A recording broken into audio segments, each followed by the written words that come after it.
Bonjour Nick. Pas mal, pas mal. solo de guitare. Alors, on n'a pas parlé football pendant je ne sais pas combien de semaines. Ça fait un moment là. Ça va ouais. reprendre un petit peu là bientôt. Ça reprend le 6 août prochain, la Ligue Et 1, c'est ça, reprise de ouais. la Ligue 1, mais en attendant, on Donc, joue. petit tour de chauffe quand même dans C'est ça. les équipes. Vous là. l'avez dit, petit tour de chauffe effectivement, des matchs amicaux, des matchs tests avec des équipes souvent un peu hybrides. Il n'y a pas encore tous les nouveaux, Eh oui. mais on commence à rejouer. La preuve en image avec d'abord l'Olympique de Marseille hier soir à Martigues qui jouait contre l'Étoile du Sahel. Alors c'est une équipe tunisienne sans ses internationaux, Thauvin, Payet, sans ses recrues potentielles, Rami, Mandanda. Mais Marseille a fait un match sérieux avec 2 buts. D'abord, vous l'avez vu, Rolando de la tête, c'est un peu cafouillage, mais bon. Ça fait quand même 1-0. Et puis, Valère Germain, alors lui, c'est une recrue, voilà. il vient de Monaco, lui. Monaco. Voilà, et qui va inscrire le deuxième but du plat du pied. Il est joli, 2-0 donc pour l'OM, face à un adversaire quand même assez limité. Mais le but, c'est de prendre ses marques. Et ça, c'est fait. Il est pas mal, celui-là. Ouais, mais c'est un ancien Marseillais en plus. Exactement, bah oui, il est passé par Monaco. Alors Monaco, justement, qui se rodait en Autriche contre le Rapide de Vienne. Les champions de France ont bien entamé ce match avec l'ouverture du score par Lopez. Ça fait 1-0. Et puis, vous allez le voir, c'est le gardien autrichien qui va se faire surprendre ici. Dans le langage footballistique, on appelle ça une petite boulette. Voilà, celle-là, elle est pour lui. C'est ballot. C'est ballot, ouais. Alors le problème, c'est que 2 Monégasques sont quand même blessés. Hier soir, Traoré, Ragui, ça les a perturbés. Du coup, ils se sont fait rejoindre, les Monégasques. 2 buts donc autrichiens, score final 2-2. Vous l'avez compris, c'est des matchs amicaux, c'est du rodage. Et puis c'est aussi le mercato en ce moment. On ne sait pas qui va jouer où encore. Il y a quelques semaines avant, jusqu'au 31 août, je crois, pour les transferts. Côté Babal, il reste des Français au fait à Wimbledon pour la deuxième semaine. Oui, effectivement, mais Wimbledon, c'est pas tout de suite. D'abord, il y a le Tour de France, Laurent. Le Tour de France avec la 9e étape mouvementée. Et pourtant, ouais, on va y revenir à Wimbledon. Alors, en tout cas, il y a le Tour de France hier mouvementé parce qu'il y a eu une échappée, il y a eu des chutes. Et il y a eu Arnaud Demar aussi, le sprinter français, qui a été exclu du Tour parce qu'il n'était pas dans les délais. On va revoir ça en image. Allez, c'est parti. Regardez, d'abord cette frayeur, vous l'avez vu sûrement hier, la chute de Richie Porte à plus de 70 km/h hier.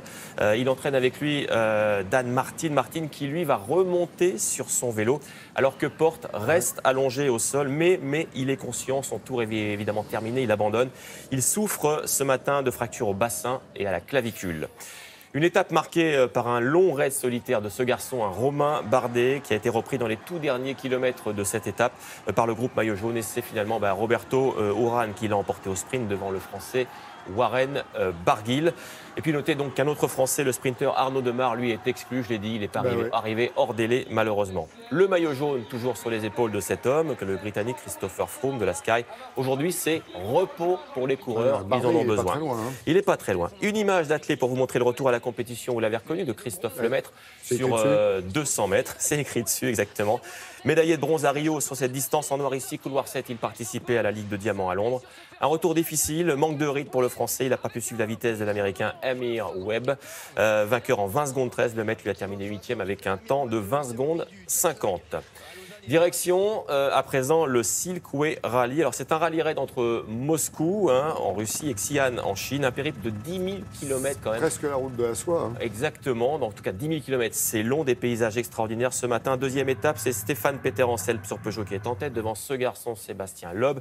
Sur l'autre Peugeot, les 2 hommes qui sont d'accord pour dire que ce rallye, c'est beaucoup plus dur que le Dakar. Imaginez, ça met un peu le niveau, quoi. Alors, Tour de France, non, MDR. Non, c'est Wimbledon. Wimbledon, effectivement. Alors, on appelle ça le Crazy Monday. Vous savez ce que c'est?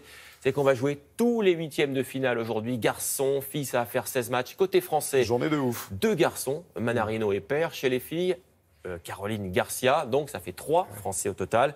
En attendant, il y avait repos hier et du coup, qu'est-ce qu'on fait? Raphaël Nadal, lui, il a trouvé une solution. Comme il ne joue qu'aujourd'hui, regardez, il s'est amusé avec des fans, des enfants, c'est plutôt sympa. Puis il est doué, non? Regardez, hop, numéro 2 mondial, il pourrait jouer au foot aussi. Voilà, donc lui, il va jouer en 8e de finale aujourd'hui. Nous sommes maintenant sur les pentes du Mont Blanc avec cet homme, cet ancien champion de ski. Vous l'avez peut-être reconnu, il s'appelle Antoine Deneria. Il a escaladé le sommet pour la bonne cause. Le champion olympique 2006 de descente, vous l'avez hissé tout là-haut, devinez quoi? Un drapeau de Paris 2024. Ce sera le 13 septembre prochain à Lima, quand se fera effectivement la décision entre Paris et Los Angeles. Et puis on finit par le grand frisson. Regardez ça. Vous savez combien il y a de hauteur là? Non, 20 mètres. 20 mètres. Je ne sais pas, vous avez déjà sauté à combien? 5 peut-être? 6 étages, donc ça faisait 18 mètres. Voilà, 20 mètres. Il y a 8 mètres de profondeur quand même. Ça fait peut-être un peu mal, non, à la tête. Voilà. En tout cas, joli frisson pour terminer. Merci Jean-Seb.